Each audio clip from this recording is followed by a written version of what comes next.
নির্বাচনে পক্ষপাতিত্বের কোনো সুযোগ নেই, বললেন প্রধান উপদেষ্টা। এইদিকে রাজনৈতিক দলগুলো ডাকল নির্বাচন কমিশন ইস্যু।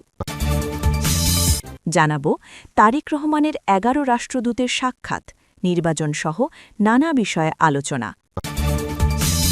আরও জানাব বিএনপির চাপে সিদ্ধান্ত নিচ্ছে ইসি, প্রধান উপদেষ্টাকে বলল এনসিপি। এতক্ষণ শুনছিলেন সংবাদ শিরোনাম, এখন জানাব বিস্তারিত।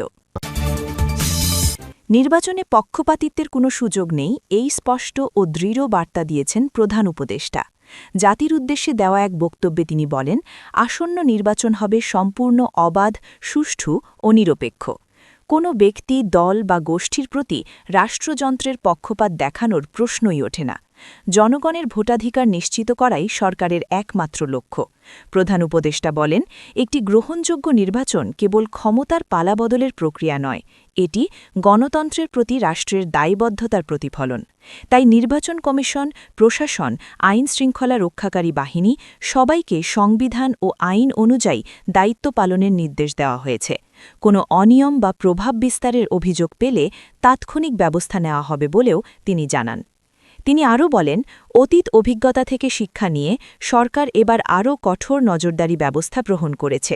ভোট কেন্দ্রের নিরাপত্তা, ব্যালট ও প্রযুক্তির সুরক্ষা, ভোট গ্রহণ কর্মীদের প্রশিক্ষণ সবকিছুই এমনভাবে সাজানো হয়েছে যাতে কারও হস্তক্ষেপের সুযোগ না থাকে। নির্বাচন কমিশনকে পূর্ণ স্বাধীনতা দেওয়া হয়েছে এবং কমিশনের সিদ্ধান্ত বাস্তবায়নে সরকার সর্বাত্মক সহযোগিতা করবে। প্রধান উপদেষ্টার ভাষায়, রাষ্ট্র কোনো দলের নয়, রাষ্ট্র সবার। তিনি বলেন, প্রশাসনের কোনো কর্মকর্তা যদি রাজনৈতিক অনুগত্য দেখিয়ে দায়িত্বে অবহেলা করেন তবে তার বিরুদ্ধে কঠোর ব্যবস্থা নেওয়া হবে।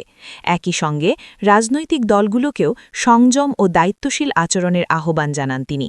নির্বাচনী প্রচারণায় সহিংসতা, ভয়ভীতি বা অপপ্রচার কোনোভাবেই বরদাস্ত করা হবে না। তিনি জানান, আন্তর্জাতিক পর্যবেক্ষক ও দেশীয় নাগরিক পর্যবেক্ষকদের জন্য নির্বাচন পর্যবেক্ষণের সুযোগ উন্মুক্ত রাখা হবে। এতে নির্বাচন প্রক্রিয়ার স্বচ্ছতা আরও বাড়বে এবং দেশ বিদেশে আস্থা তৈরি হবে। গণমাধ্যমকেও স্বাধীনভাবে কাজ করার সুযোগ দেওয়া হবে, তবে দায়িত্বশীল সাংবাদিকতার নীতিমালা মেনে চলতে হবে, এই কথাও স্পষ্ট করেন তিনি। প্রধান উপদেষ্টা বলেন, জনগণের অংশগ্রহণ ছাড়া নির্বাচন অর্থবহ হয় না। তাই ভোটারদের নির্ভয়ে ভোটকেন্দ্রে আসার পরিবেশ তৈরি করাই সরকারের অগ্রাধিকার। আইন-শৃঙ্খলা বাহিনীকে দেওয়া হয়েছে স্পষ্ট নির্দেশনা। ভোটারদের নিরাপত্তা নিশ্চিত করতে হবে, কিন্তু কোনোভাবেই ভোট প্রক্রিয়ায় প্রভাব ফেলা যাবে না। বক্তব্যে তিনি অভিযোগ ও গুজব নিয়েও সতর্ক করেন। বলেন, নির্বাচনের সময় ইচ্ছাকৃতভাবে বিভ্রান্তিকর তথ্য ছড়ানো হয়, যাতে আস্থা নষ্ট হয়। এ ধরনের অপতৎপরতা প্রতিহত করতে সাইবার নজরদারি জোরদার করা হয়েছে। সত্য যাচাই ছাড়া কোনো তথ্য প্রচার না করার আহ্বান জানান তিনি। প্রধান উপদেষ্টার মতে, একটি সুষ্ঠু নির্বাচন কেবল সরকারের সাফল্য নয়, পুরো জাতির সাফল্য। তিনি বলেন, আমরা এমন একটি নির্বাচন উপহার দিতে চাই যার ফলাফল সবাই মেনে নেবে। জয় পরাজয় যাই হোক, গণতান্ত্রিক প্রক্রিয়ার প্রতি সম্মান বজায় থাকবে। এই লক্ষ্যেই সরকার সর্বোচ্চ সততা ও পেশাদারিত্বের সঙ্গে কাজ করছে। শেষে তিনি আশাবাদ ব্যক্ত করেন যে সব রাজনৈতিক দল ও নাগরিক সমাজ দায়িত্বশীল ভূমিকা পালন করবে। পারস্পরিক অবিশ্বাস নয়, বরং আইনের শাসন ও গণতান্ত্রিক মূল্যবোধকে সামনে রেখে এগিয়ে গেলে নির্বাচন হবে শান্তিপূর্ণ ও গ্রহণযোগ্য। প্রধান উপদেষ্টার এই বক্তব্য স্পষ্ট করে দেয় যে নির্বাচনে পক্ষপাতিত্বের কোনো সুযোগ নেই, আর সে সুযোগ কেউ তৈরি করতেও পারবে না। এদিকে দেশের রাজনৈতিক অঙ্গনে নতুন করে তৎপরতা দেখা দিয়েছে। প্রধান উপদেষ্টার নিরপেক্ষ নির্বাচনের আশ্বাসের পরপরই বিভিন্ন রাজনৈতিক দল নির্বাচন কমিশন বা ইসিকে ডাক দিয়েছে আলোচনায় বসার জন্য। দলগুলোর দাবি, অবাধ ও গ্রহণযোগ্য নির্বাচন নিশ্চিত করতে হলে নির্বাচন কমিশনের ভূমিকা হতে হবে আরও দৃশ্যমান, সক্রিয় ও সাহসী। একই সঙ্গে নির্বাচনকালীন সব সিদ্ধান্তে স্বচ্ছতা ও জবাবদিহিতার নিশ্চিত করার আহ্বান জানিয়েছে তারা। রাজনৈতিক দলগুলোর নেতারা বলছেন, নির্বাচন কমিশন সংবিধান অনুযায়ী একটি স্বাধীন প্রতিষ্ঠান, কিন্তু সেই স্বাধীনতা কেবল কাগজে কলমে থাকলে চলবে না, বাস্তব কার্যক্রমেও তার প্রতিফলন থাকতে হবে।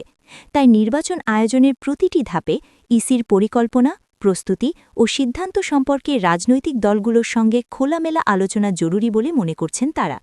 এই লক্ষ্যে দ্রুত সর্বদলীয় বৈঠক ডাকার প্রস্তাব দিয়েছে কয়েকটি দল।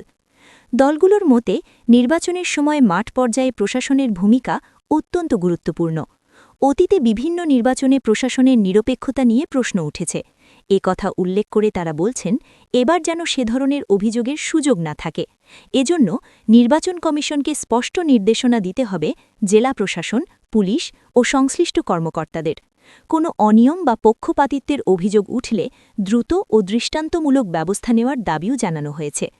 একাধিক রাজনৈতিক দলের বক্তব্যে উঠে এসেছে ভোটার আস্থার বিষয়টি। তাদের মতে, ভোটাররা যদি মনে করেন তাদের ভোটের মূল্য নেই, তবে অংশগ্রহণ কমে যায়। তাই ভোটকেন্দ্রের নিরাপত্তা, ভোট গ্রহণের স্বচ্ছতা এবং ফল ঘোষণার নির্ভুলতা নিশ্চিত করা ইসির প্রধান দায়িত্ব। ইভিএম বা ব্যালট যে পদ্ধতিতেই হোক না কেন, প্রযুক্তিগত ও প্রশাসনিক প্রস্তুতি নিয়ে জনসমক্ষে পরিষ্কার ব্যাখ্যা দেওয়ার আহ্বান জানানো হয়েছে। রাজনৈতিক দলগুলো আরও বলছে, নির্বাচনী আচারবিধি কঠোরভাবে বাস্তবায়ন করা না গেলে সুষ্ঠু পরিবেশ তৈরি সম্ভব নয়। প্রভাবশালী প্রার্থী, কালো টাকা বা পেশিশক্তির ব্যবহার বন্ধে নির্বাচন কমিশনকে জিরো টলারেন্স নীতি গ্রহণ করতে হবে। একই সঙ্গে প্রচার প্রচারণায় সমান সুযোগ নিশ্চিত করা এবং রাষ্ট্রীয় সুযোগ সুবিধার অপব্যবহার রোধে ইসিকে আরও সক্রিয় ভূমিকা পালনের অনুরোধ জানানো হয়েছে। এদিকে নির্বাচন কমিশনের পক্ষ থেকেও ইতিবাচক সাড়া পাওয়ার ইঙ্গিত মিলেছে। কমিশনের সঙ্গে ঘনিষ্ঠ সূত্রগুলো বলছে, রাজনৈতিক দলগুলোর সঙ্গে সংলাপকে ইসি গুরুত্বের সঙ্গে দেখছে। সব পক্ষের মতামত নিয়ে একটি গ্রহণযোগ্য রোডম্যাপ তৈরি করাই কমিশনের লক্ষ্য।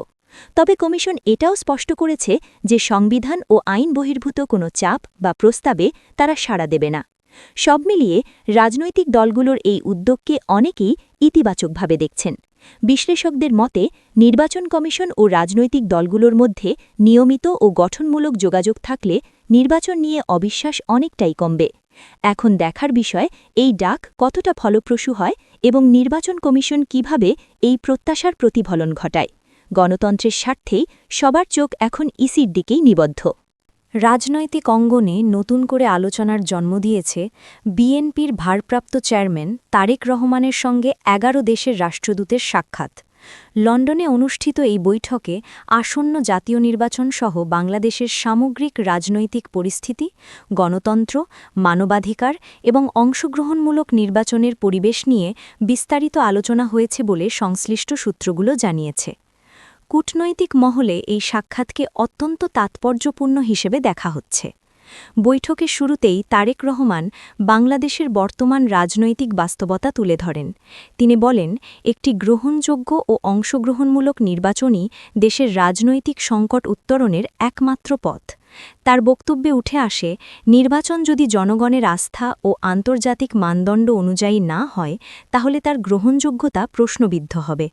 এ সময় তিনি নির্বাচন কমিশনের স্বাধীনতা, প্রশাসনের নিরপেক্ষতা এবং ভোটারদের নিরাপদ পরিবেশ নিশ্চিত করার গুরুত্বের কথা বিশেষভাবে উল্লেখ করেন।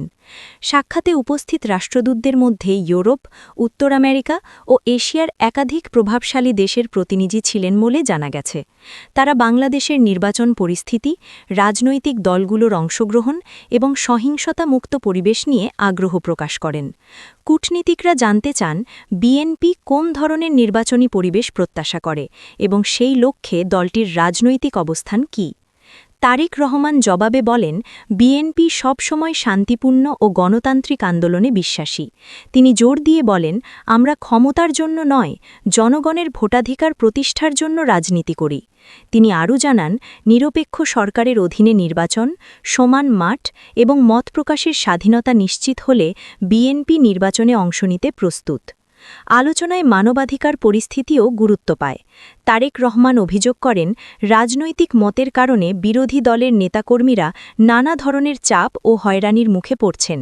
তিনি এসব বিষয়ে আন্তর্জাতিক সম্প্রদায়ের নজরে আনেন এবং গণতান্ত্রিক মূল্যবোধ রক্ষায় তাদের নৈতিক সমর্থন প্রত্যাশা করেন। রাষ্ট্রদূতরা তাদের বক্তব্যে বাংলাদেশের স্থিতিশীলতা ও শান্তিপূর্ণ রাজনৈতিক প্রক্রিয়ার উপর গুরুত্বারোপ করেন। তারা জানান, আন্তর্জাতিক সম্প্রদায় একটি অবাধ, সুষ্ঠু ও বিশ্বাসযোগ্য নির্বাচন দেখতে চায়, যেখানে সব রাজনৈতিক দল সমান সুযোগ পাবে। একই সঙ্গে তারা সংলাপ ও সহনশীলতার মাধ্যমে সংকট সমাধানের উপর জোর দেন। বৈঠক শেষে সংশ্লিষ্ট সূত্র জানায়, এই সাক্ষাৎ ছিল সৌহার্দ্যপূর্ণ ও খোলামেলা। উভয় পক্ষই মত বিনিময়ের এই ধারা অব্যাহত রাখার আগ্রহ প্রকাশ করেছে। রাজনৈতিক বিশ্লেষকদের মতে, তারেক রহমানের সঙ্গে ১১ রাষ্ট্রদূতের এই বৈঠক শুধু বিএনপির কূটনৈতিক তৎপরতাই নয়, বরং আসন্ন নির্বাচনকে ঘিরে আন্তর্জাতিক মহলের মনোভাবেরও একটি গুরুত্বপূর্ণ ইঙ্গিত দেয়। সব মিলিয়ে এই সাক্ষাৎ বাংলাদেশের নির্বাচনী রাজনীতিতে নতুন মাত্রা যোগ করেছে। সামনে নির্বাচন যত ঘনিয়ে আসবে, ততই এ ধরনের কূটনৈতিক যোগাযোগ ও আলোচনার গুরুত্ব আরও বাড়বে, এমনটাই মনে করছেন পর্যবেক্ষকরা।